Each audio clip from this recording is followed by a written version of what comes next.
Alright, the new cap from Excel fits our distributor nicely. I put the points window in the back, which allowed the notch to line up with the distributor body. I think I like the black cap better than the red cap, since our color scheme under here is black and raw aluminum. Looks pretty good. So let me get to building some wires and figure out our firing order, where we're going to put our number one. I usually like to put my number one pointed at number one. So I set my distributor up. Excuse me. Set my distributor up with my pointer, with my rotor button pointing at number one. Then I do my firing order. This is probably counterclockwise, isn't it? I think it's on the other side of the camshaft. So let's look up our specs and our firing order for this fella and see if we can set it up correctly. I've been cleaning my oil filter adapter housing, so that'll be going on. I can pull the distributor, pre-oil the engine, get my distributor in, get it set up, get my wires built. And by the way, these ACES spark plug wires,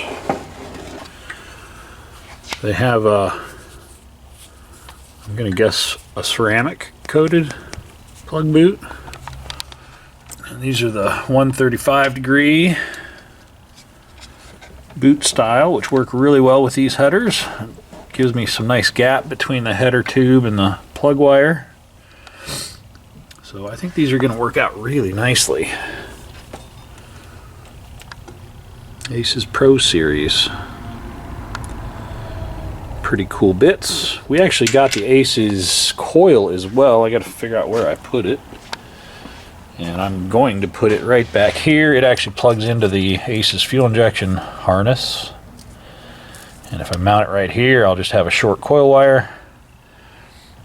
And that's actually pretty easy, simple setup. So let's see what we can make happen with that.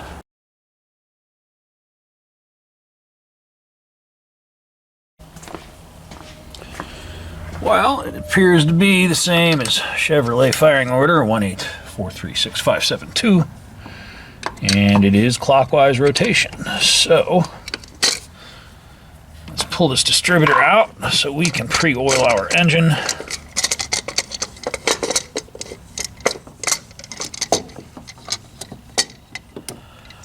And keep moving forward, because I want to hear this thing run and move under its own power.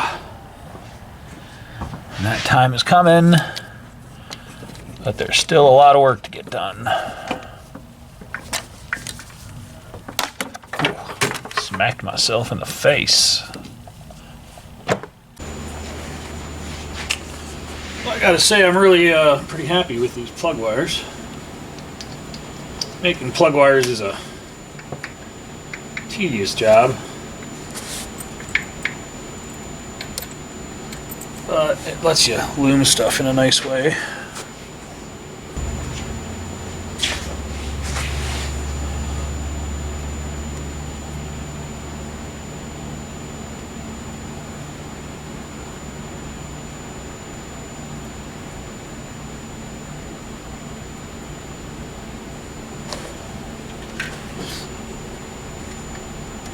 So I'm just going to use these little clips to get us close.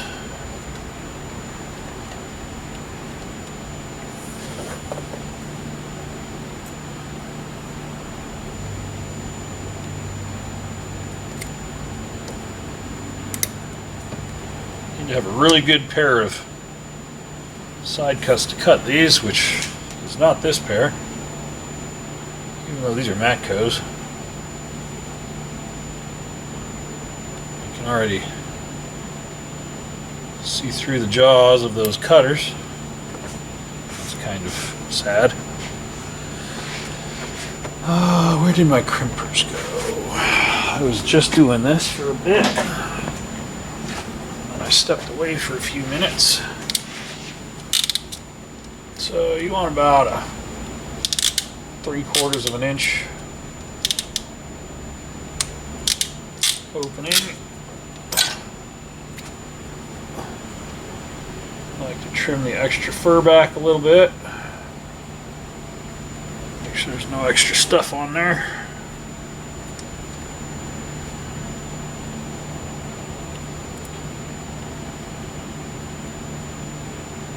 Pliers are horrible.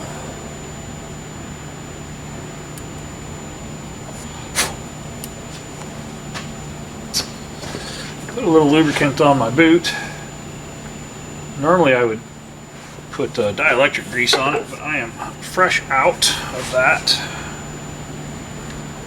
It just makes the wire slide through the boot a little easier. On these, I'm installing the boot before I crimp on my end, because I have found with these 90-degree deep units, it's a little easier to slide them back over it than it is to slide them over the entire piece. It took me a couple before I realized that.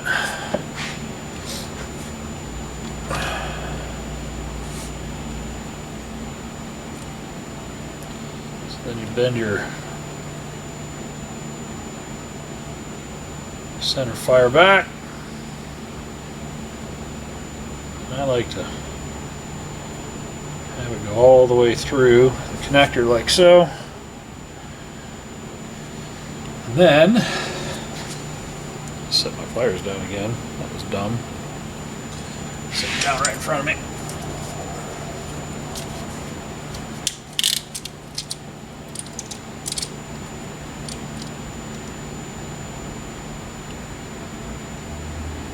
You gotta hold it just right.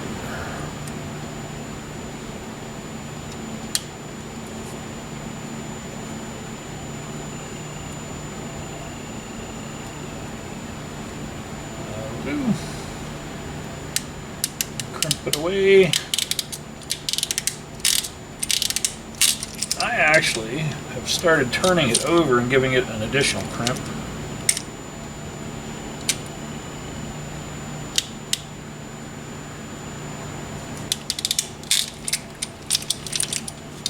Which really helps close the front, and it also helps tighten it down on it.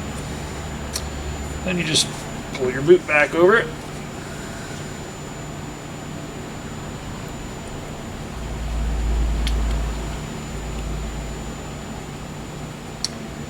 It's done.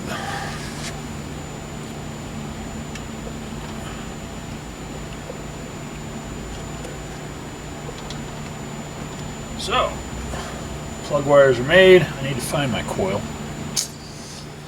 Not sure exactly where that's at the moment. I'll have to dig that up. So now I'm going to actually pull the distributor out of the engine and pre-oil my engine.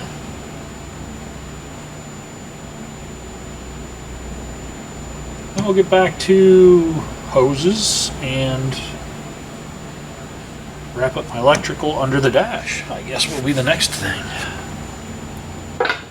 This is that part of the job where you've got a whole bunch of little things that you need to get done, and you got to just focus on one of them, get it done, and then you focus on the next one of them and get it done, because your brain is overwhelmed with all the little things that you have to get done. And you find little things that you still need, and you get them ordered, and you move on to the next thing. And this is where a lot of cars stall in the garage. It's so close, but it's still so far away from being done. It's not even funny. I was getting ready to pull the distributor out of this thing, and I was thinking about this oil filter adapter, which has the 90-degree filter adapter on it. And I only had an outer gasket on it, and I put that on there. And I was thinking about it. I'm like, man, there has to be a gasket on the center of this, the center bolt that holds this down. And I went over to the old engine, and sure enough, there was another gasket on it. And I'm like, oh shoot! So I did a little research, and there's a gasket that goes in the center here, and a gasket that goes here, and then there's two gaskets for the bolt for the 90-degree oil filter adapter on this. The kit I got only had the outer ring for the straight adapter, so things you don't know that you need to know until you need to know them. I do have this old engine. We're going to be selling that once the job is done. But that's my hold up to priming the oil system. In the meantime, I did get my new fuel line. This is my fuel return line back to the bung, into a soft line, into a hard line. It goes all the way up and through, up to the front. And I did a quick connect fitting, which slides on and locks in place. Hook up my soft line. I've got all my soft lines made. I'm going to go ahead and make my new soft fuel line, which is just a clamp style. This one's older and a little hard, so I figured I'd replace it. All my spark plug lines are made, so I need to cut my stainless tips for the exhaust, and I'll probably go ahead and put my hoses in for my radiator, because I think I've got those sorted out. So let's keep moving forward and get a couple more things done on this thing today. You can see up top I ended up getting some 90-degree PTFE fittings. I kind of like the way they flow out of the machine, out of our command center. This guy's just going to connect right onto there.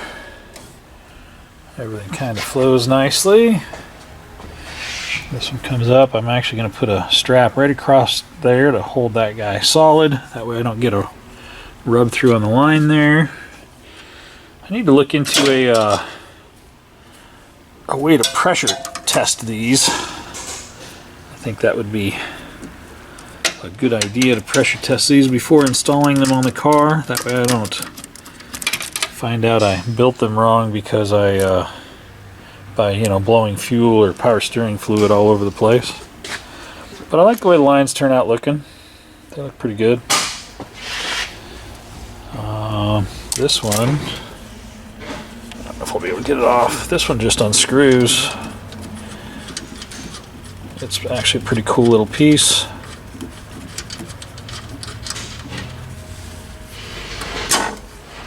So it just goes right onto the onto a quick connect flare. My flare fitting kit that I have does those very nicely, and that's got the quick connect fitting. And this is a quick connect to AN6 fitting. Just goes together like that. Oops. Turn it the right way when you're looking at it from the upside down. And that gives a nice, very nice line to AN fitting. I have had some problems with 5/16 fittings. I got a couple from a different company and they didn't fit the 5/16. Their 3/8 lines fit, but the 5/16 did not. So I'm still trying to overcome this guy here. I think it needs to be a 45 degree out of here. So I called up Racetronics for a 1" to 1" ADF 45 1N1. It ended up coming in as a 1" and a 1 1/4. So I sent them an email and they're looking into it. It's the only thing I've ever ordered from them, so I don't think there's going to be any confusion as to it being packaged incorrectly. So hopefully those guys at Racetronics will figure out what happened with there so other people don't have that inconvenience, because I was hoping to have this on here already.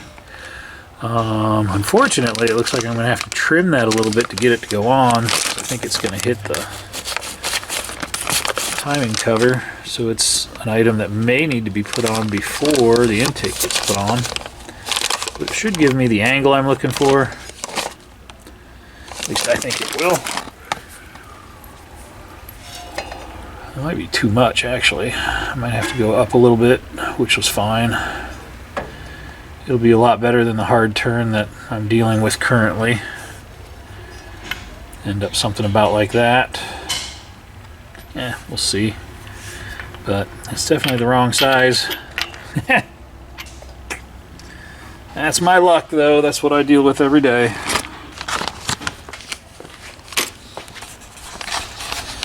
So I think the point I'm at now, what can I complete? I have some wiring I can do. I have some hoses I can verify. I'm probably going to drill that guy for a heater core bung. I'll drill him out for that. So I haven't bolted this down yet, so I can fish the bits out of there. I'm drilling that and tapping that oversized. I've got this tightened up because I haven't tightened him up yet.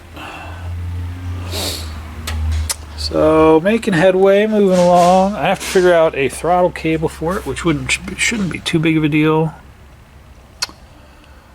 And yeah, just a whole bunch of little things that I have to overcome because of going to a Magnum power plant from the standard stuff that came in it. And I'm learning a lot from this. It's the Mopar side of it's not something I'm all that privy to. I've worked on a few of them, but they're not my normal gig. I'm much more of a GM guy as far as throughout my life, and then I've done quite a bit of stuff with the Fords too.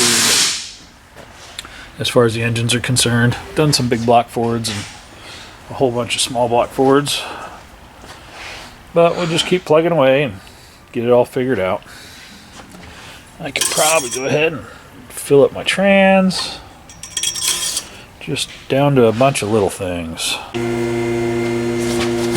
Well, doing little stuff, I might as well get this little guy set up. This is our Fred that controls our fuel injection system. Got some vibration dampeners to mount it on. Got some stickers.